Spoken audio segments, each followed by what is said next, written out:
kind and hospitable to me. What's that? From the wall of the kitchen, or rather behind the wall where an old-fashioned range had once stood, there came a loud screaming and squawking and a scratching noise, too. "Oh, that'd be a jackdaw," said Mrs. Perry. "Drop down the chimney in the other house. They do this time of the year. One came down our chimney last week. They make nests in the chimneys, you know." "What, in the other house?" "Yes, there it is again." Again the squawking and crying of a distressed bird came to their ears. Mrs. Perry said, "There's no one to bother, you see, in the empty house. Chimneys ought to be swept and all that." The squawking, scratching noises went on. "Poor bird," said Tuppence. "I know. It won't be able to get up again." "You mean it'll just die there?" "Oh, yes. One came down our chimney, as I say. Two of 'em, actually. One was a young bird. That was all right. We put it out and it flew away. The other one was dead." The frenzied scuffling and squeaking went on. "Oh," said Tuppence, "I wish we could get at it." Mr. Perry came in through the door. "Anything the matter?" he said, looking from one to the other. "There's a bird, Amos. It must be in the drawing-room chimney next door. Hear it?" "Hey, it's come down from the jackdaw's nest." "I wish we could get in there," said Mrs. Perry.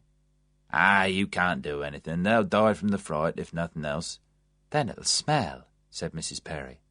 "You won't smell anything in here. Soft-hearted," he went on, looking from one to the other, "like all females.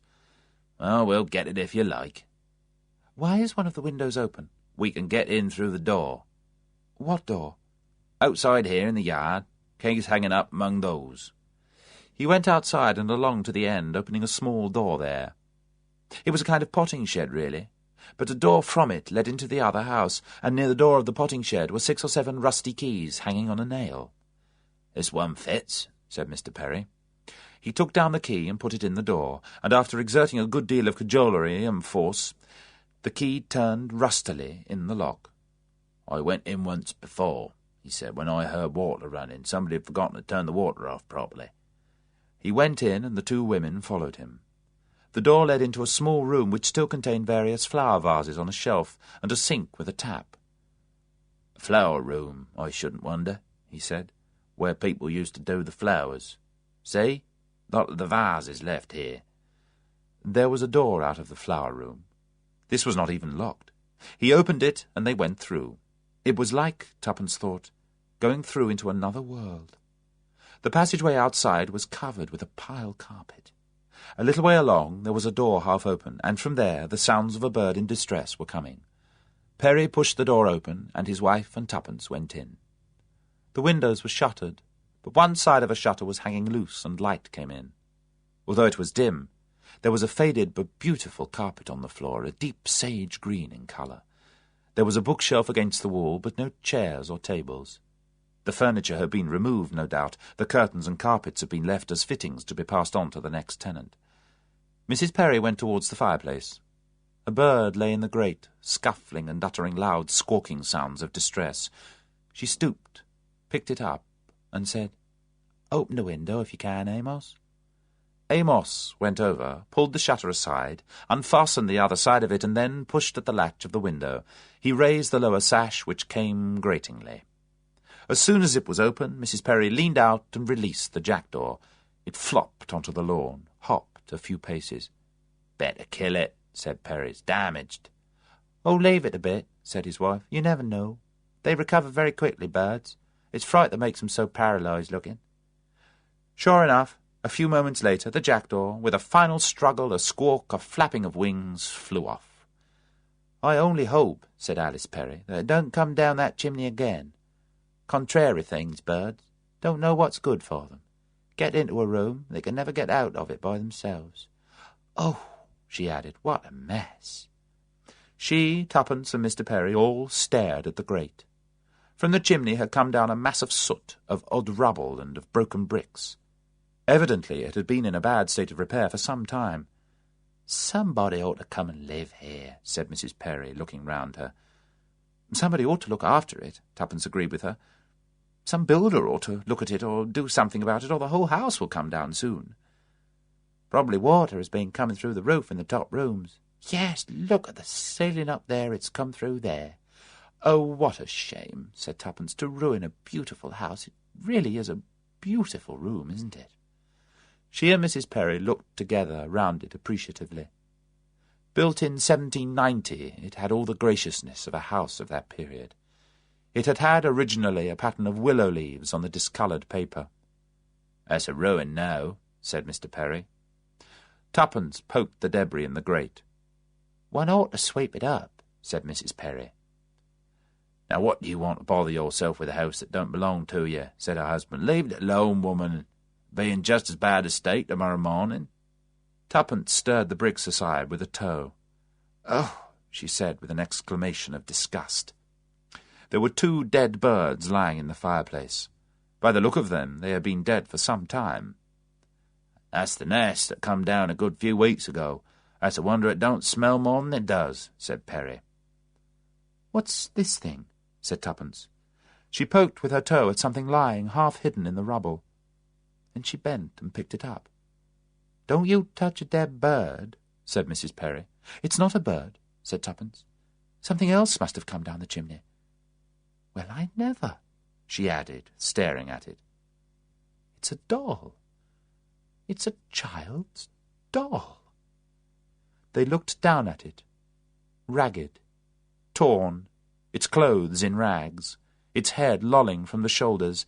It had originally been a child's doll. One glass eye dropped out. Tuppence stood holding it. "I wonder," she said, "I wonder how a child's doll ever got up a chimney. Extraordinary."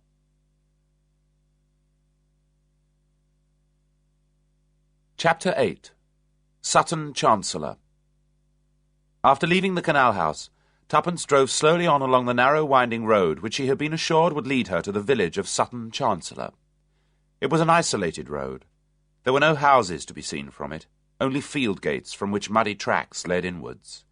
There was little traffic.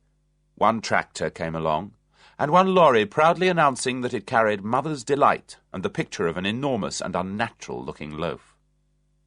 The church steeple she had noticed in the distance seemed to have disappeared entirely, but it finally reappeared quite near at hand after the lane had bent suddenly and sharply round a belt of trees. Tuppence glanced at the speedometer and saw she had come 2 miles since the canal house. It was an attractive old church, standing in a sizable churchyard with a lone yew tree standing by the church door.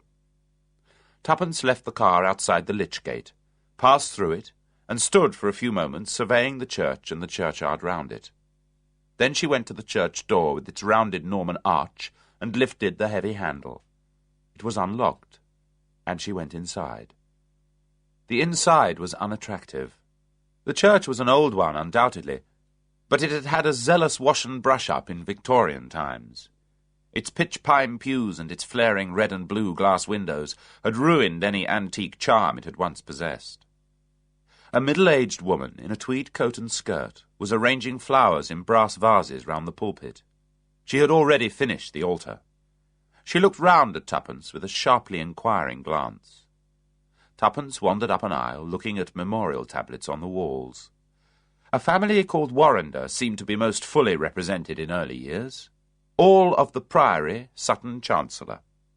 Captain Warrender, Major Warrender, Sarah Elizabeth Warrender, dearly beloved wife of George Warrender.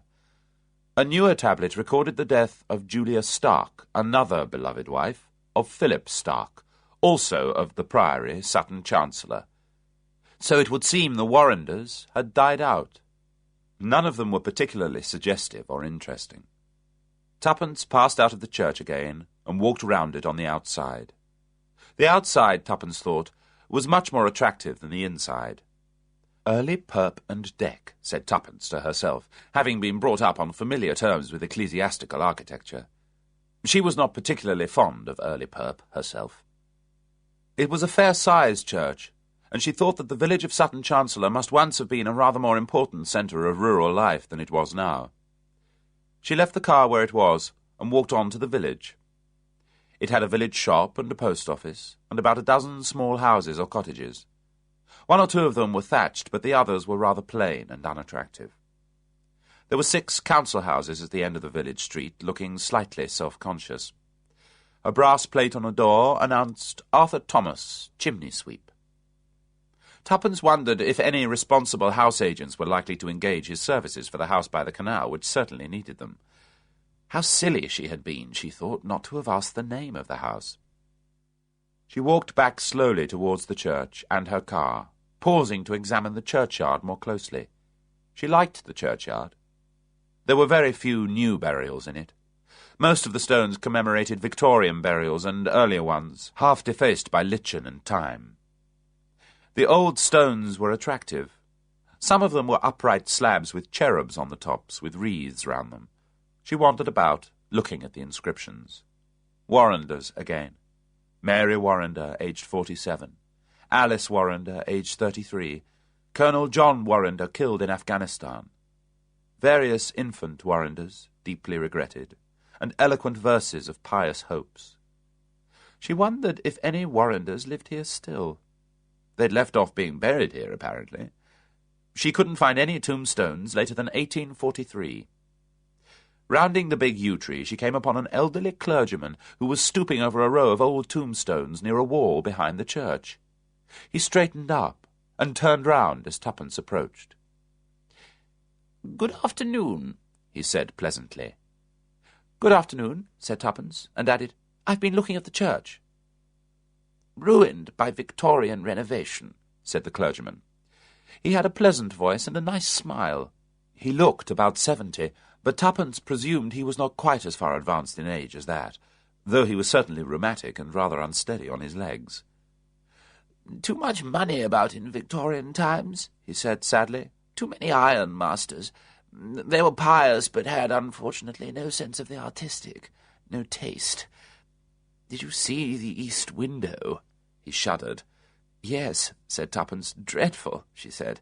"I couldn't agree with you more. I'm the vicar," he added, rather unnecessarily. "I thought you must be," said Tuppence politely. "Have you been here long?" she added. 10 years, my dear," he said. "It's a nice parish. Nice people, what there are of them. I've been very happy here. They don't like my sermons very much," he added sadly. "I do the best I can, but of course I can't pretend to be really modern. Sit down," he added hospitably, waving to a nearby tombstone. Tuppence sat down gratefully, and the vicar took a seat on another one nearby. "I can't stand very long," he said apologetically. He added, "Can I do anything for you, or are you just passing by?" "Well, I'm really just passing by," said Tuppence. I thought I'd just look at the church. I'd rather lost myself in a car wandering around the lanes." Yes.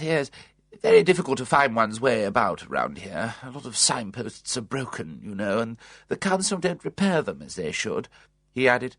"I don't know that it matters very much. People who drive down these lanes aren't usually trying to get anywhere in particular. People who are keep to the main roads. Dreadful," he added again, "especially the new motorway. Or at least I think so. The noise and the speed and the reckless driving. Oh, well, pay no attention to me. I'm a crusty old fellow. You'd never guess what I'm doing here," he went on.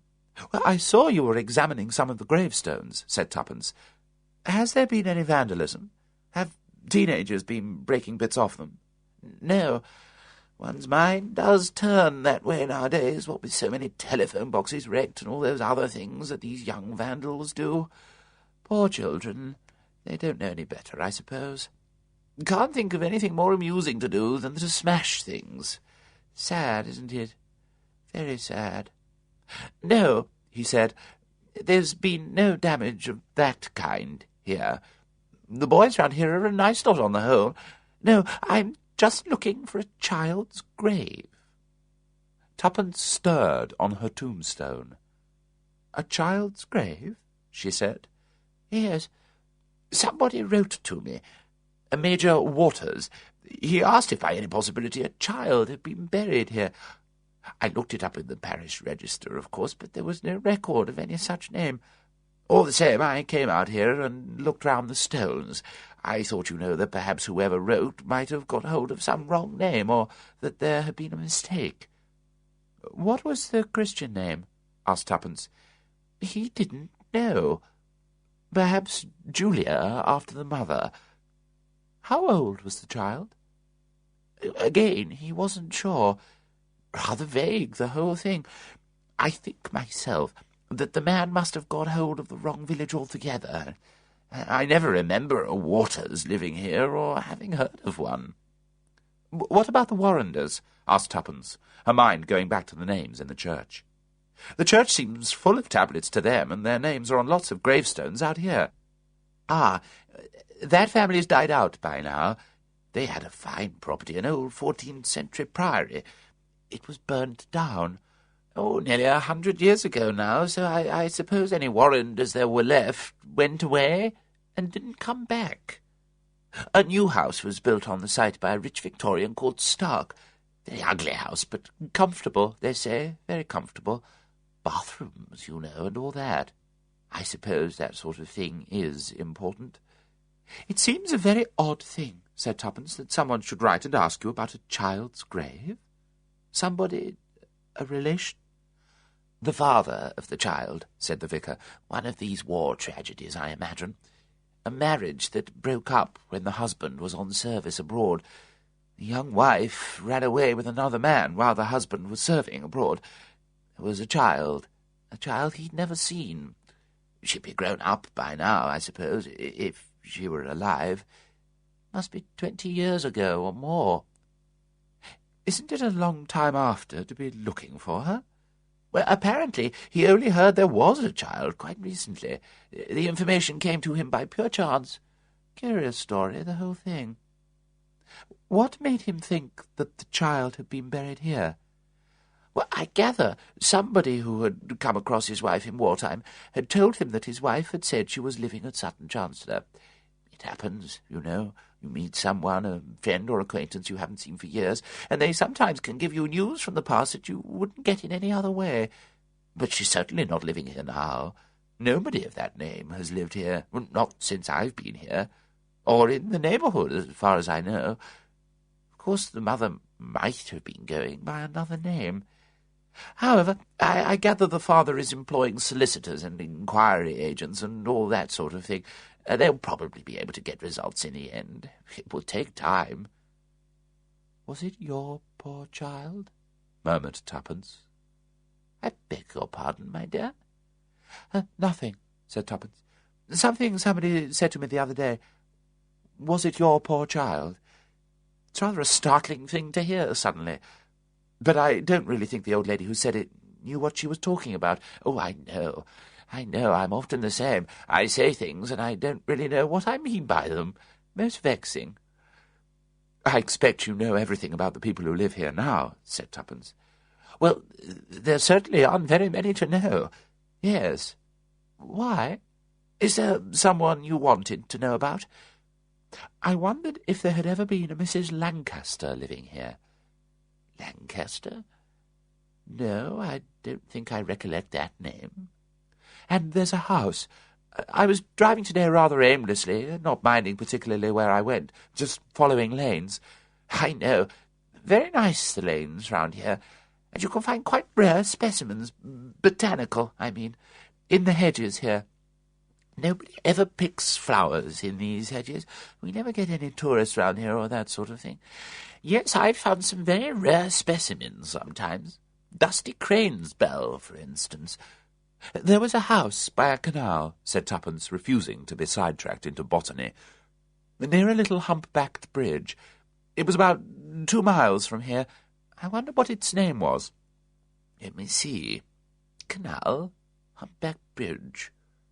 Well, there are several houses like that. There's Merricott Farm." It wasn't a farm." "Ah. Now, I expect it was the Perrys' house, Amos and Alice Perry." "That's right," said Tuppence. "Mr. and Mrs. Perry. She's a striking-looking woman, isn't she? Interesting, I always think. Very interesting. Medieval face, don't you think so? She's going to play the witch in our play we're getting up. The school children, you know. She looks rather like a witch, doesn't she?" "Yes," said Tuppence. "A friendly witch. As you say, my dear, absolutely rightly, yes, a friendly witch. But he—" "Yes, poor fellow," said the vicar. "Not completely compos mentis, but no harm in him." "They were very nice," "They asked me in for a cup of tea," said Tuppence. "But what I wanted to know was the name of the house. I forgot to ask them. They're only living in half of it, aren't they?" "Yes, yes, in what used to be the old kitchen quarters. They call it Waterside, I think, though I believe the ancient name for it was Watermead, a pleasanter name, I think." "Who does the other part of the house belong to?"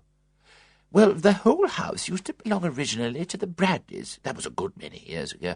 Yes, 30 or 40 at least, I should think.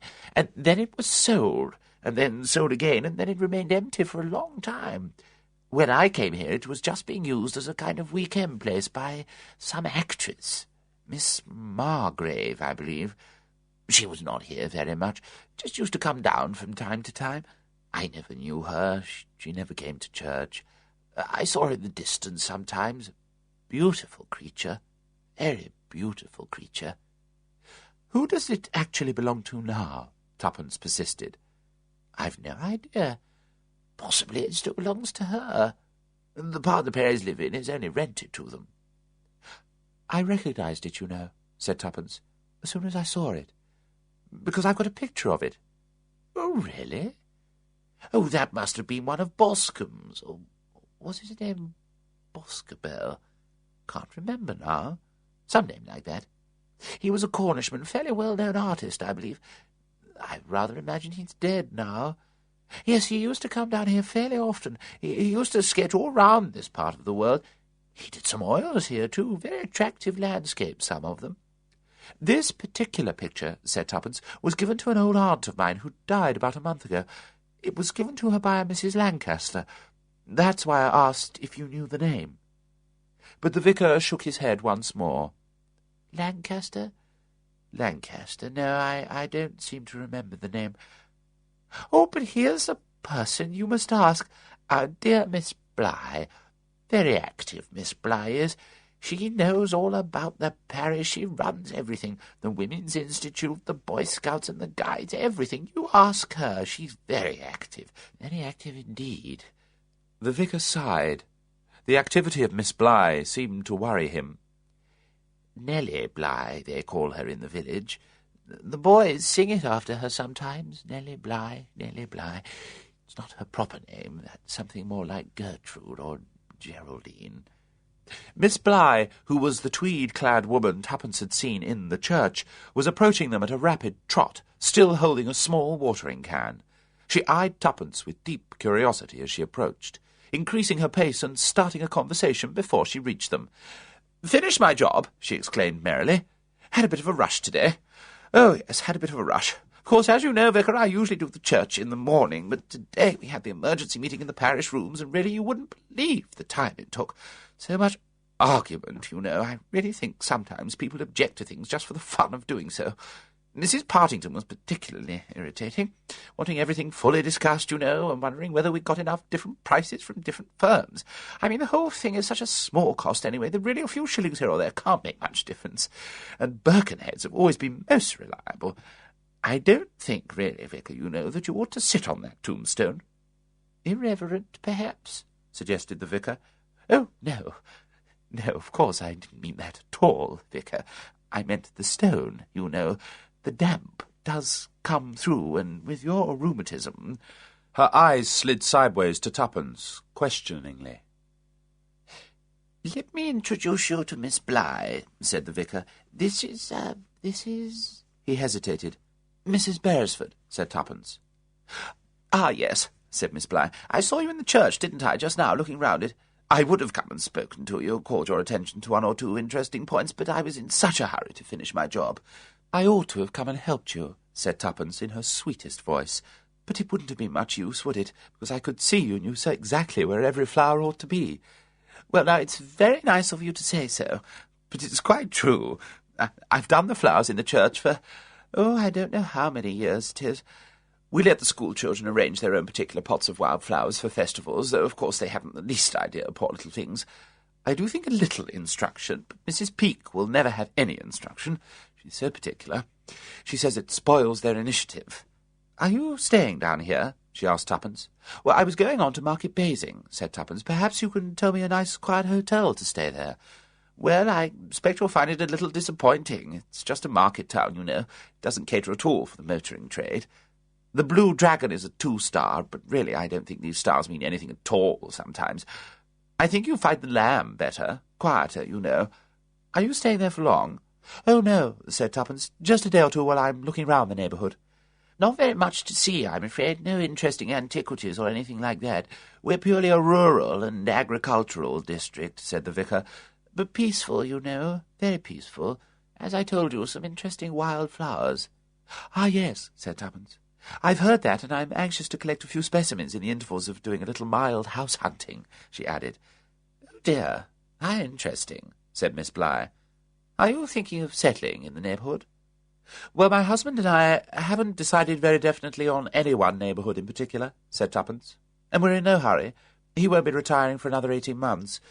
But it's always as well, I think, to look about.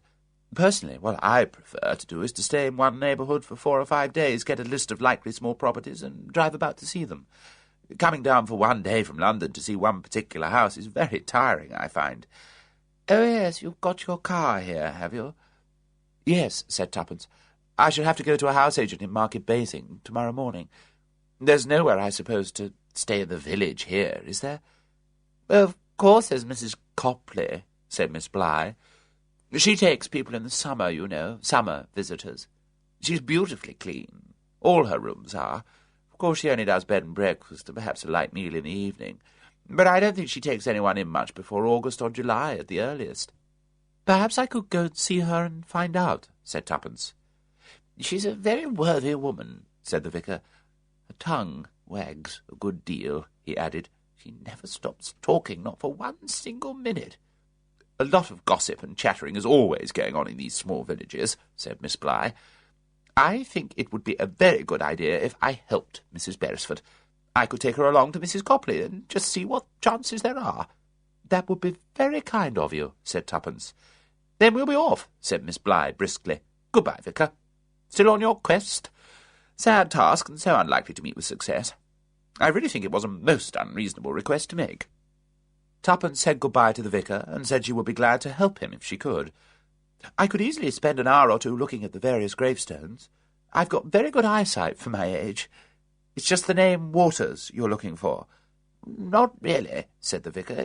It's the age that matters, I think. A child of perhaps 7, it would be. A girl. Major Waters thinks that his wife might have changed her name, and that probably the child might be known by the name she had taken. And as he doesn't know what that name is, it makes it all very difficult. The whole thing's impossible, so far as I can see, said Miss Bligh. You ought never to have said you would do such a thing, vicar. It's monstrous suggesting anything of the kind. Well, the poor fellow seems very upset, said the vicar. A sad history altogether, so far as I can make out. But I mustn't keep you. End of Disc 2. Disc 3. Tuppence thought to herself as she was shepherded by Miss Bligh that no matter what the reputation of Mrs. Copley for talking, she could hardly talk more than Miss Bligh did. A stream of pronouncements, both rapid and dictatorial, poured from her lips. Mrs. Copley's cottage proved to be a pleasant and roomy one, set back from the village street with a neat garden of flowers in front, a whitened doorstep, and a brass handle well polished. Mrs. Copley herself seemed to Tuppence like a character straight out of the pages of Dickens. She was very small and very round, so that she came rolling towards you rather like a rubber ball. She had bright, twinkling eyes, blonde hair rolled up in sausage curls on her head, and an air of tremendous vigour. After displaying a little doubt to begin with, "Well, I don't usually, you know, no. My husband and I say summer visitors, that's different. Everyone does that if they can nowadays, and have to, I'm sure. But not this time of year so much we don't, not until July. However, if it's just for a few days, and the lady wouldn't mind things being a bit rough, perhaps." Tuppence said she didn't mind things being rough, and Mrs. Copley, having surveyed her with close attention, whilst not stopping her flow of conversation, said perhaps the lady would like to come up and see the room, and then things might be arranged. At that point Miss Bligh tore herself away with some regret, because she had not so far been able to extract all the information she wanted from Tuppence. as to where she came from, what her husband did, how old she was, if she had any children, and other matters of interest. But it appeared that she had a meeting at her house over which she was going to preside, and was terrified at the risk that someone else might seize that coveted post. "You'll be quite all right with Mrs. Copley," she assured Tuppence. "She'll look after you, I'm sure. Now, what about your car?" "Oh, I'll fetch it presently," said Tuppence. "Mrs. Copley will tell me where I had better put it. I can leave it outside here, really, because it isn't a very narrow street, is it?" "Oh, my husband can do better than that for you," said Mrs. Copley. "He'll put it in the field for you, just round the side lane here, and it'll be quite all right there. There's a shed he can drive it into." Things were arranged amicably on that basis, and Miss Bligh hurried away to her appointment. The question of an evening meal was next raised. Tuppence asked if there was a pub in the village. "Oh, we have nothing as a lady could go to," said Mrs. Copley, "but if you'd be satisfied with a couple of eggs and a slice of ham and maybe some bread and homemade jam." Tuppence said that would be splendid. Her room was small, but cheerful and pleasant, with a rosebud wallpaper and a comfortable-looking bed and a general air of spotless cleanliness. "Yes, it's a nice wallpaper, miss," said Mrs. Copley, who seemed determined to accord Tuppence single status. "Chose it, we did, so that any newly married couple should come here on honeymoon. Romantic, if you know what I mean." Tuppence agreed that romance was a very desirable thing. "They haven't got so much to spend nowadays, newly married, not what they used to. Most of them, you see, are saving for a house or are making down payments already. Or they've got to buy some furniture on the hire purchase, and it doesn't leave anything over for having a posh honeymoon or anything of that kind. They're careful, you know, most of the young folk. They don't go bashing all their money." She clattered downstairs again, talking briskly as she went. Tuppence lay down on the bed to have half an hour's sleep after a somewhat tiring day. She had, however, great hopes of Mrs. Copley, and felt that once thoroughly rested herself, she would be able to lead the conversation to the most fruitful subjects possible. She would hear, she was sure, all about the house by the bridge, who had lived there, who had been of evil or good repute in the neighbourhood, what scandals there were, and other such likely topics. She was more convinced of this than ever when she had been introduced to Mr. Copley, a man who barely opened his mouth. His conversation was mostly made up of amiable grunts, usually signifying an affirmative, sometimes in more muted tones, a disagreement. He was content, so far as Tuppence could see, to let his wife talk. He himself more or less abstracted his attention, part of the time busy with his plans for the next day, which appeared to be market day. As far as Tuppence was concerned, nothing could have turned out better. It could have been distinguished by a slogan: "You want information? We have it." Mrs. Copley was as good as a wireless set or a television. You had only to turn the button, and words poured out accompanied by gestures and lots of facial expression. Not only was her figure like a child's rubber ball, her face might also have been made of India rubber. The various people she was talking about almost came alive in caricature before Tuppence's eyes.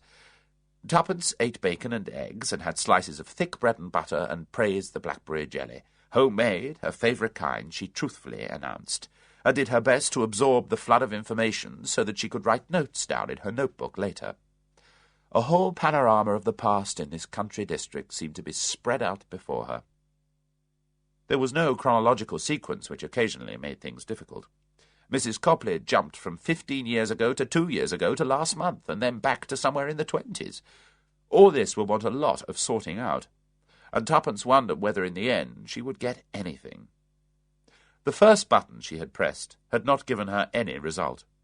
That was a mention of Mrs. Lancaster. "I think she came from hereabouts," said Tuppence, allowing a good deal of vagueness to appear in her voice. "She had a picture, a very nice picture, done by an artist who I believe was known down here." "Who did you say now?" "Mrs. Lancaster." "No, I don't remember any Lancasters in these parts." Lancaster. Oh, a gentleman had a car accident, I remember. Oh, no, it's the car I'm thinking of. A Lancaster, that was. No, Mrs. Lancaster. It wouldn't be Miss Bolton, would it? She'd be about 70 now, I think. She might have married a Mr. Lancaster. She went away and travelled abroad, and I do hear she married someone. The picture she gave my aunt was by a Mr. Boscobel, I think the name was," said Tuppence. "What a lovely jelly. I don't put no apple in it either, like most people do. Makes it gel better, they say, but it takes all the flavour out." "Yes," said Tuppence, "I quite agree with you, it does." "Who did you say now?" "Began with a B, but I didn't quite catch it." Boscobel, I think. Oh, I remember Mr. Boscowan well. Let's see now. That must have been 15 years ago, it was at least, that he came down here. He came several years running, he did. He liked the place, actually rented a cottage. One of Farmer Hart's cottages it was, that he kept for his labourer. But they built a new one, they did, the council. 4 new cottages, specially for labourers. Regular artist, Mr. B. was, said Mrs. Copley. Funny kind of coat he used to wear, sort of velvet or corduroy. Used to have holes in the elbows, and he wore green and yellow shirts, he did. Oh, very colourful he was. I liked his pictures, I did.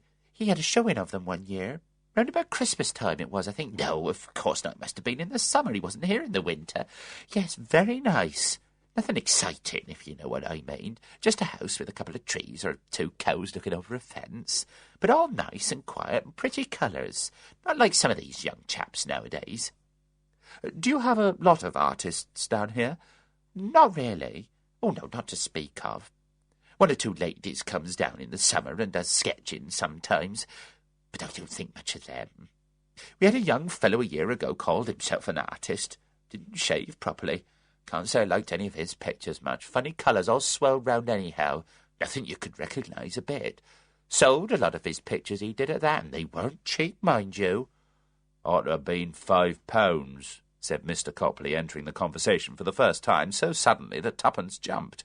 What my husband thinks is, said Mrs. Copley, resuming her place as interpreter to him, he thinks no picture ought to cost more than £5. Paints wouldn't cost as much as that. That's what he says, don't you, George? Ah, said George. Mr. Boscowan painted a picture of that house by the bridge and the canal. Waterside or Watermead, isn't it called? I came that way today. Oh, you came along that road, did you? Oh, it's not much of a road, is it? Very narrow. Lonely that house is, I always think. I wouldn't like to live in that house. Too lonely. Don't you agree, George? George made the noise that expressed faint disagreement and possibly contempt at the cowardice of women. That's where Alice Perry lives, that is, said Mrs. Copley.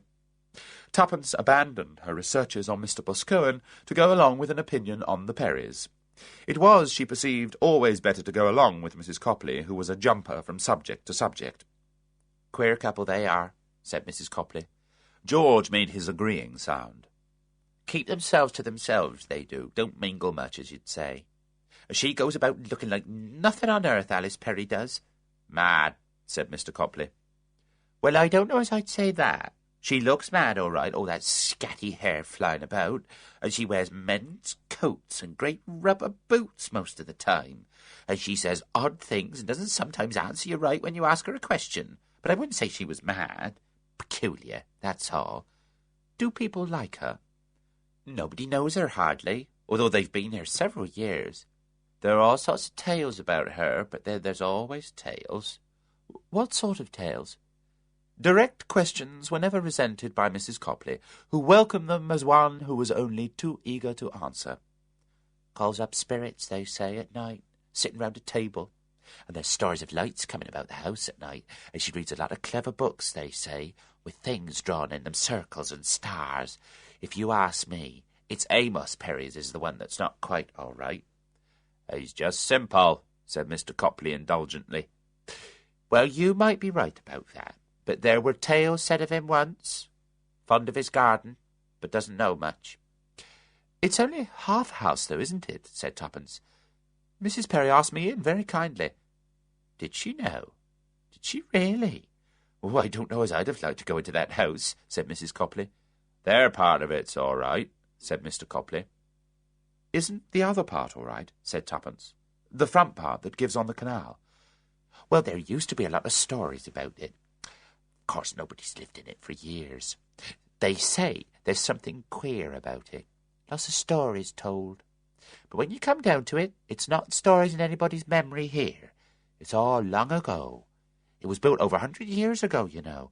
They say as there was a pretty lady kept there first, built for her it was, by one of the gentlemen at court. Queen Victoria's court? Asked Tuppence with interest. Oh, I don't think it would be her. She was particular, the old queen was. No, I'd say it was before that.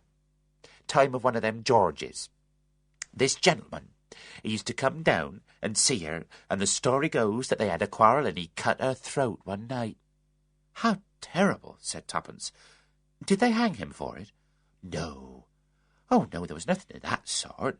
Story is, you see, that he had to get rid of the body, and he walled her up in the fireplace. Walled her up in the fireplace? Some ways they tell it. They say she was a nun, and she had run away from a convent, and that's why she had to be walled up. That's what they do at convents. But it wasn't nuns who walled her up. No, he did it. Her lover, what had done her in. And he bricked up all the fireplace, they say, and nailed a big sheet of iron over it.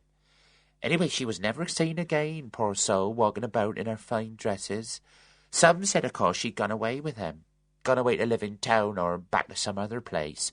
People used to hear noises and see lights in the house, and a lot of people don't go near it after dark. But what happened later, said Tuppence, feeling that to go back beyond the reign of Queen Victoria seemed a little too far into the past for what she was looking for. Well, I don't really know as there was very much. Farmer called Blodgett took it over when it came up for sale, I believe. He weren't there long either, what they called a gentleman farmer. That's why he liked the house, I suppose. But the farming land wasn't much use to him, and he didn't know how to deal with it, so he sold it again. Changed hands ever so many times it has. Always builders coming along and making alterations, new bathrooms, that sort of thing.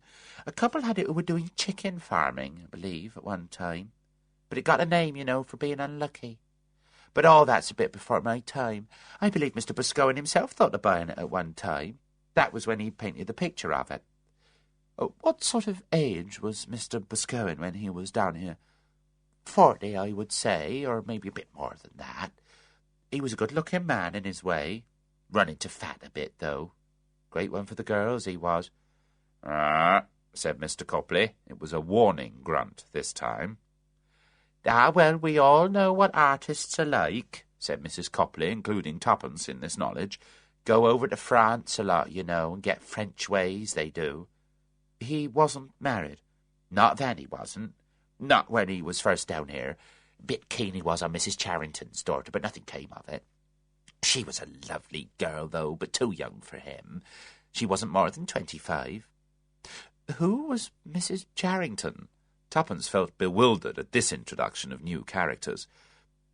What the hell am I doing here, anyway? She thought suddenly as waves of fatigue swept over her. I'm just listening to a lot of gossip about people and imagining things like murder which aren't true at all. I can see now. It started when a nice but addle-headed old pussy got a bit mixed up in her head and began reminiscing about stories this Mr. Boscowan, or someone like him who may have given the picture to her, told about the house and the legends about it, of someone being walled up alive in a fireplace, and she thought it was a child for some reason. And here I am going round investigating mares' nests. Tommy told me I was a fool, and he was quite right, I am a fool. She waited for a break to occur in Mrs. Copley's even flow of conversation, so that she could rise, say good-night politely, and go upstairs to bed. Mrs. Copley was still in full and happy spate. Mrs. Charrington, oh, she lived in Watermead for a bit, said Mrs. Copley. Mrs. Charrington and her daughter. She was a nice lady, she was, Mrs. Charrington. Widow of an army officer, I believe. Badly off, but the house was being rented cheap. Did a lot of gardening. She was very fond of gardening. Not much good at keeping the house clean, she wasn't. I went up and obliged for her once or twice, but I couldn't keep it up. I had to go on my bicycle, you see, and it's over 2 miles. Weren't any buses along that road. Did she live there long? Not more than 2 or 3 years, I think. Got scared, I expect, after the troubles came. And then she had her own troubles about her daughter, too. Lillian, I think her name was. Tuppence took a draught of the strong tea with which the meal was fortified, and resolved to get finished with Mrs. Charrington before seeking repose. What was the trouble about the daughter? Mr. Boscowan? Oh, no, it wasn't Mr. Boscowan as got her into trouble. I'll never believe that. It was the other one. Who was the other one? Asked Tuppence. Someone else who lived down here? Oh, I don't think he lived down in these parts. Someone she'd met up in London. She went up there to study ballet dancing, would it be, or art? Mr. Boscowan arranged for her to join some school there. Slate, I think its name was. Slade? Suggested Tuppence. May have been. That sort of name. Anyway, she used to go up there, and that's how she got to know this fellow, whoever he was. Her mother didn't like it. She forbade her to meet him. Fat lot of good that was likely to do. She was a silly woman in some ways, like a lot of those army officers' wives were, you know. She thought girls would do as they were told. Behind the time she was. Been out in India in those parts, but when it's a question of a good-looking young fellow and you take your eye off a girl, you won't find she's doing what you told her. Not her. She used to come down here now and then, and they used to meet outside. And then she got into trouble, did she? Tuppence said, using the well-known euphemism, hoping that under that form it would not offend Mr. Copley's sense of propriety. Must have been him, I suppose. Anyway, there it was, plain as plain. I saw how it was long before her own mother did. Beautiful creature she was, big and tall and handsome. But I don't think, that she was one that could stand up to things. She'd break up, She used to walk about rather wild-like, muttering to herself. If you ask me, he treated her bad, that fellow did. Went away and left her when he found out what was happening. Course, a mother as was a mother would have gone and talked to him and made him see where his duty lay, but Mrs. Charrington, she wouldn't have had the spirit to do that. Anyway, her mother got wise, and she took the girl away. Shut up the house she did, and afterwards it was put up for sale. They came back to pack up, I believe, but they never came to the village or said anything to anyone. They never come back here, neither of 'em. There was some story got around. I never knew if there was any truth in it. Some folk will make up anything, said Mr. Copley unexpectedly. Well, you're right there, George. Still, there may have been true. Such things happen, and as you say, that girl didn't look quite right in the head to me. What was the story? Demanded Tuppence. Well, really, I don't like to say. It's a long time since, and I wouldn't like to say anything as I wasn't sure of it. It was Mrs. Babcock's Louise who put it about. Awful liar that girl was. The things she'd say. Anything to make up a good story. But what was it? Said Tuppence. Said this Charrington girl had killed the baby and after that killed herself. Said her mother went half mad with grief and her relations had to put her in a nursing home. Again, Tuppence felt confusion mounting in her head. She felt almost as though she was swaying in her chair. Could Mrs. Charrington be Mrs. Lancaster? Changed her name, gone slightly batty, obsessed about her daughter's fate. Mrs. Copley's voice was going on remorselessly. I never believed a word of that myself. That Babcock girl would say anything. We weren't listening much to hearsay and stories just then. We'd had other things to worry about. Scared stiff we'd been, all over the countryside on account of the things that had been going on. Real things. Why? What had been happening? Asked Tuppence, marvelling at the things that seemed to happen and to centre round the peaceful-looking village of Sutton, Chancellor. I dare say you'll have read about it all in the papers at the time. Let's see, near as possible it would have been 20 years ago. You'll have read about it for sure. Child murders. Little girl at 9 years old first. Didn't come home from school one day. Whole neighbourhood was out searching for her. Dingley copse she was found in. Strangled she'd been. Oh, it makes me shiver still to think of it. Well, that was the first. Then about 3 weeks later, another. The other side of Market Basin, that was, but within the district, as you might say. A man with a car could have done it easy enough. Then there were others, not for a month or two sometimes, and then there'd be another one.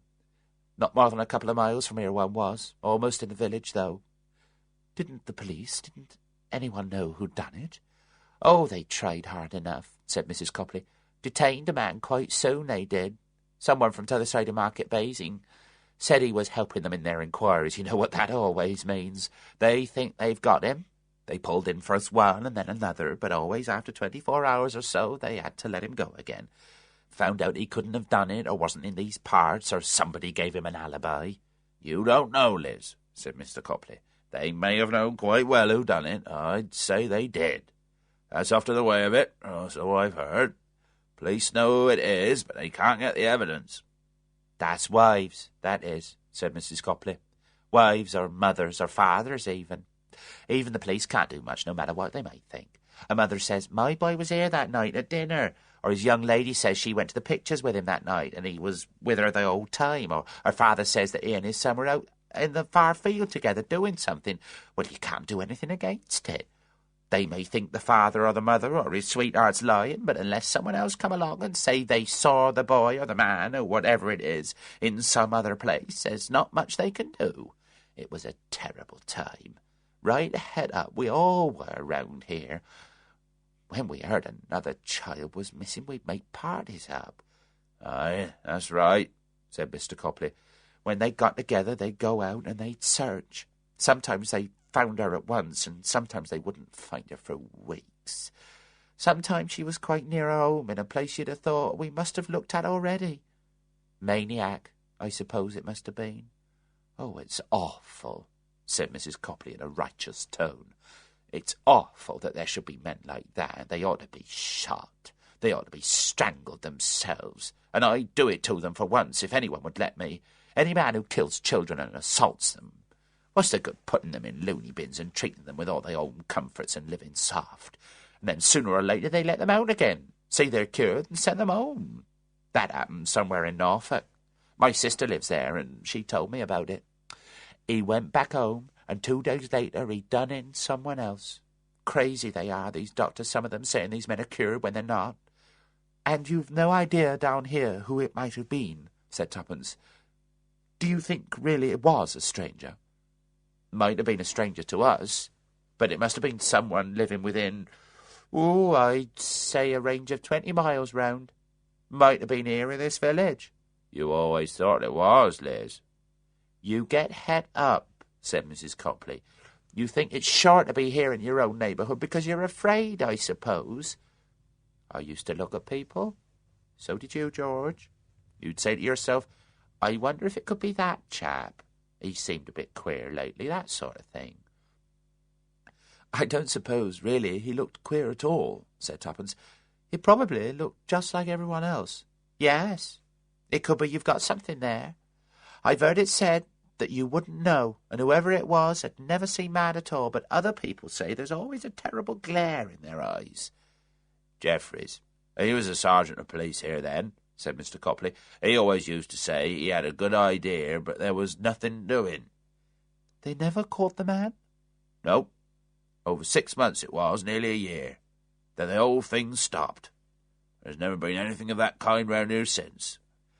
No, I think he must have gone away. Gone away altogether. That's what makes people think they might know who it was.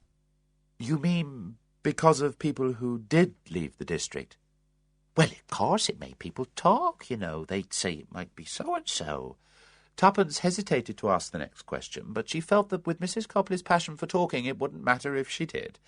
Who did you think it was? She asked. Well, it's that long ago I'd hardly like to say, but there was names mentioned, talked of, you know, and looked at. Some has thought it might be Mr. Boscowan. Did they? Yes, being an artist and all artists are queer. They say that, but I didn't think it was him. There was more as said it was Amos Perry, said Mr. Copley. Mrs. Perry's husband? Yes. He's a bit queer, you know, simple-minded.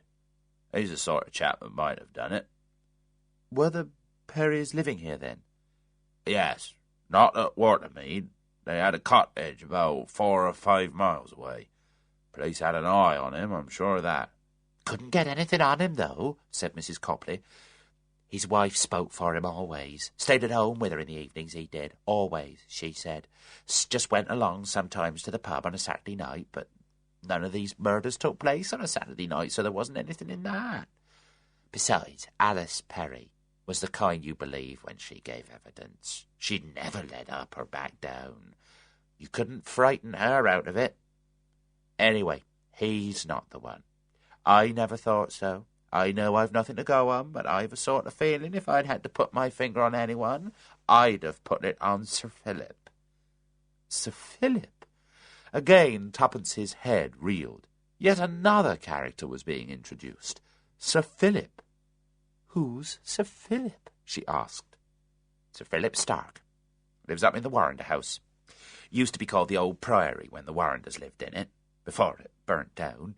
You can see the Warrender graves in the churchyard and tablets in the church, too. Always been Warrenders here, practically since the time of King James. Was Sir Philip a relation of the Warrenders? No. Made his money in a big way, I believe, or his father did. Steelworks or something of that kind. Odd sort of man was Sir Philip. The works were somewhere up north, but he lived here. Kept to himself, he did. What they call a something. Recluse? Suggested Tuppence. That's the word I'm looking for. Pale he was, you know, and thin and bony and fond of flowers. He was a botanist. Used to collect all sorts of silly little wild flowers, kind you wouldn't look at twice. He even wrote a book on them, I believe. Oh, yes, he was clever, very clever. His wife was a nice lady, very handsome, but sad-looking, I always thought. Mr. Copley uttered one of his grunts. "You're daft," he said, thinking it might have been Sir Philip. He was fond of children, Sir Philip was. He was always giving parties for them. Yes, I know. Always giving fetes, having lovely prizes for the children, egg and spoon races, all those strawberry and cream teas he'd give. He'd no children of his own, you see. Often he'd stop children in a lane and give them a sweet, or give them a sixpence to buy sweets. But I don't know. I think he overdid it. He was an odd man. I thought there was something wrong when his wife suddenly up and left him. When did his wife leave him? It'll be about 6 months after this trouble began. 3 children had been killed by then. Lady Stark went away suddenly to the south of France, and she never came back. She wasn't the kind you'd say to do that. She was a quiet lady, respectable. It's not as though she left him for any other man. No, she wasn't the kind to do that. So why did she go and leave him? I always say it's because she knew something, found out about something. Is he still living here? Not regular, he isn't. He comes down once or twice a year, but the house is kept shut up most of the time with a caretaker there. Miss Bligh in the village. She used to be his secretary. She sees to things for him. And his wife? Oh, she's dead, poor lady. Died soon after she went abroad. There's a tablet put up to her in the church. Awful for her, it would be. Perhaps she wasn't sure at first, then perhaps she began to suspect her husband, and then perhaps she got to be quite sure. She couldn't bear it, and she went away. "Things you women imagine," said Mr. Copley. All I say is there was something that wasn't right about Sir Philip. He was too fond of children, I think, and it wasn't in a natural kind of way. "Women's fancies," said Mr. Copley. Mrs. Copley got up and started to move things off the table. "'Bout time," said her husband. "You'll give this lady here bad dreams if you go on about things as were over years ago and have nothing to do with anyone here any more." It's been very interesting hearing, said Tuppence, but I am very sleepy. I think I'd better go to bed now. Well, we usually go early to bed, said Mrs. Copley, and you'll be tired after the long day you've had. I'm frightfully sleepy. Tuppence gave a large yawn. Well, good night, and thank you very much. Would you like a call and a cup of tea in the morning? 8 o'clock too early for you? No, that would be fine, said Tuppence, but don't bother if it's a lot of trouble. No trouble at all, said Mrs. Copley. Tuppence pulled herself wearily up to bed. She opened her suitcase, took out the few things she needed, undressed, washed, and dropped into bed. It was true what she had told Mrs. Copley. She was dead tired. The things she had heard passed through her head in a kind of kaleidoscope of moving figures and all sorts of horrific imaginings. Dead children. Too many dead children. Tuppence wanted just one dead child behind a fireplace. The fireplace had to do, perhaps, with Waterside, the child's doll. A child that had been killed by a demented young girl, driven off her rather weak brains by the fact that her lover had deserted her. Oh, dear me, what melodramatic language I'm using, thought Tuppence. All such a muddle, the chronology all mixed up. One can't be sure what happened when. She went to sleep and dreamt. There was a kind of Lady of Shalott looking out of the window of the house. There was a scratching noise coming from the chimney. Blows were coming from behind a great iron plate nailed up there. The clanging sounds of the hammer. Clang, clang, clang. Tuppence woke up. It was Mrs. Copley knocking on the door. She came in brightly, put the tea down by Tuppence's bed, pulled the curtains, hoped Tuppence had slept well. No one had ever, Tuppence thought, looked more cheerful than Mrs. Copley did. She had had no bad dreams.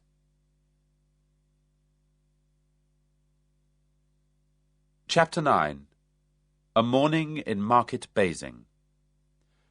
Ah, well, said Mrs. Copley as she bustled out of the room. Another day. That's what I always say when I wake up. Another day, thought Tuppence, sipping strong black tea. I wonder if I'm making an idiot of myself. Could be.